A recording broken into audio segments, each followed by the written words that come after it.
आइए थोड़ा सा विचार हम आज के काल के बारे में कर दें। कोरोना काल जो चल रहा है हमारा, तो उससे के बारे में भी हम बात कर लेते हैं, ठीक है ना।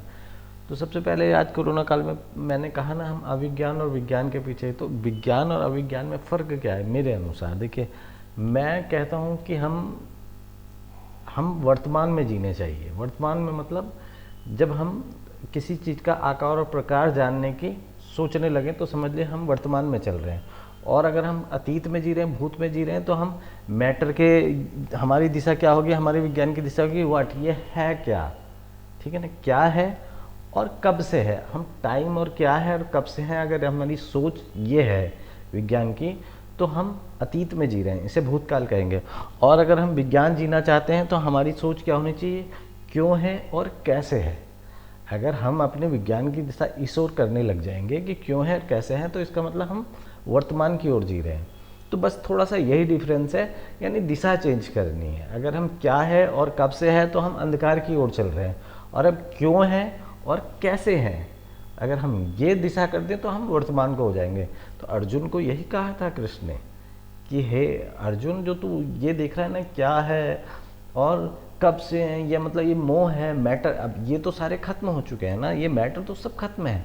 मेरा जो जो रूप तो देखना चाह रहा है, जो वहाँ सामने जो रूप देख रहा है, तो सब खत्म है, ये तो पहले ही मर चुके हैं, ये तो भोग रहे हैं बस, ठीक है ना। और तू वर्तमान की ओर हुआ, अगर क्षत्रिय बनना चाहता है तो तुझे वर्तमान देखना पड़ेगा, ठीक है ना। तो क्षत्रिय गुण कब है, जब वर्तमान देखता है। वर्तमान में मतलब जब उसके अंदर रिएक्शन हो रही है, कब की, जो conversion of kinetic energy into potential energy, वो वही तो है। मैटर की तरफ देख ही नहीं रहा है और अपने उस रिएक्शन की ओर देख रहा है जहाँ कन्वर्जन हो रहा है, ठीक है ना।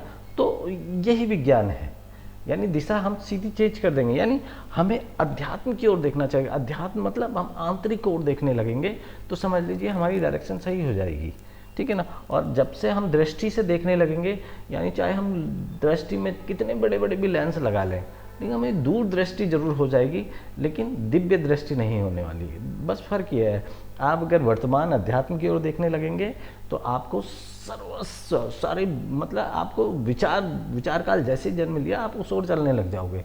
तो विचार की स्पीड तो बहुत ज़्यादा है, यहाँ तो गति का कोई लेना देना नहीं है। तो आप विज्ञान की ओर आइए, मेरा यही कहना है। तो विज्ञान और अविज्ञान में मैंने फ़र्क समझा दिया है। देखिए, अब दो चीज़ें हैं कोरोना काल में। कोरोना तो हमने पता चल ही गया, कोरोना का मतलब है कि ये कार्बन मॉलिक्यूल है, ठीक है ना।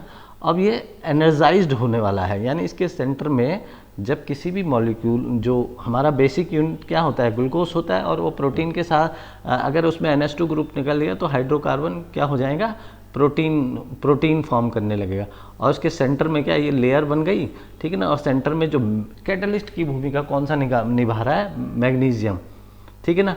दिक्कत ये नहीं है कि कोरोना की फैटिलिटी लोगों को मार रहा है, फैटिलिटी रेट है, मुझे उससे कोई दिक्कत ही नहीं है। देखिए, ये जो मैग्नीशियम है ना, ये आपको कहाँ लेके जाने वाला है, ये कैटलिस्ट, ये इन्फॉर्मेशन रख रहा है। अब जब वेस्ट के फॉर्म पे निकलता है तो ये कलेक्शन, ये अपनी सारी इन्फॉर्मेशन लेके निकल के आ रहा है।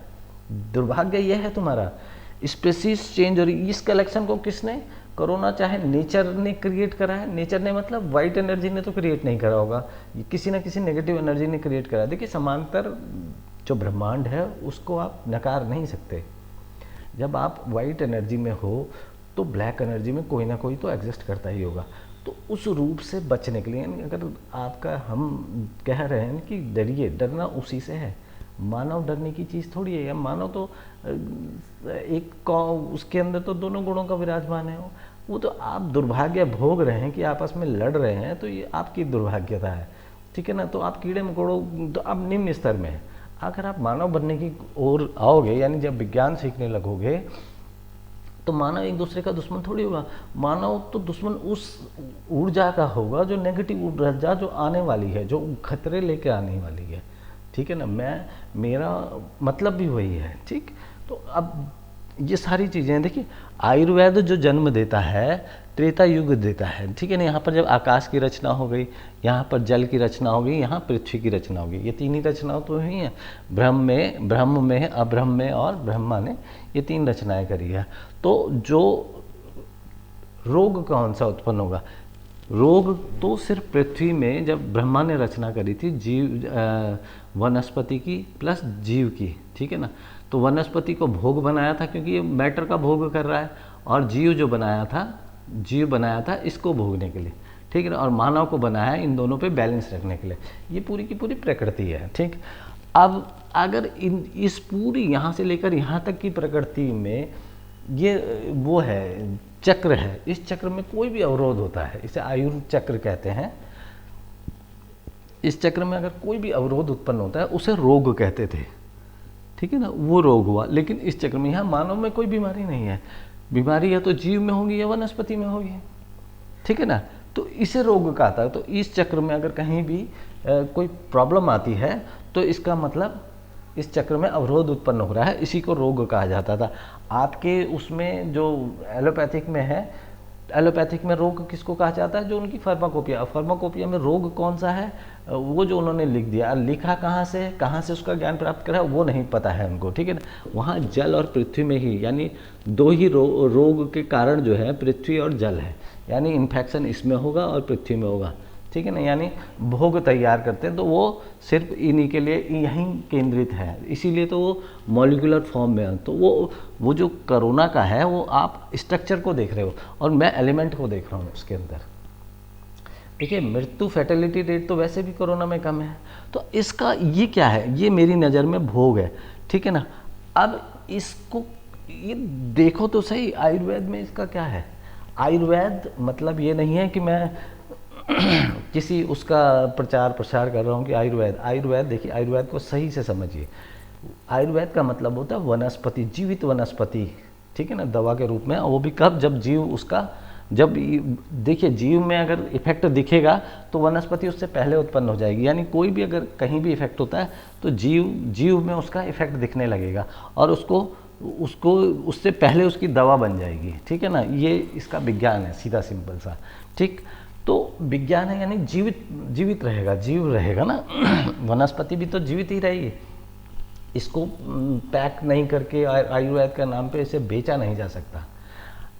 अगर आपको रोग है तो रोग जीव भी और वनस्पति भी दोनों साथ ही साथ, और दोनों जीवित अवस्था में रहेंगी। ये नहीं है कि निर्जीव है, आपने इसे पैक कर दिया और आप इसका फिर कमर्शलाइज कर रहे हो और इससे अर्थ कमा रहे हैं। आयुर्वेद कभी कभी इस चीज़ को सपोर्ट नहीं कर सकती, अगर वो आयुर्वेद ही नहीं है।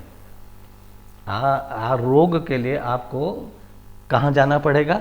वनस्पति के पास जाना पड़ेगा, जीवित वनस्पति के पास जाना पड़ेगा, उससे आज्ञा, इस तरीके से एक भावनात्मक जिसे वो कहते हैं, तब जाके वो आपके रोग का निदान करेगी और वो जीवित होनी चाहिए वनस्पति, ठीक है ना।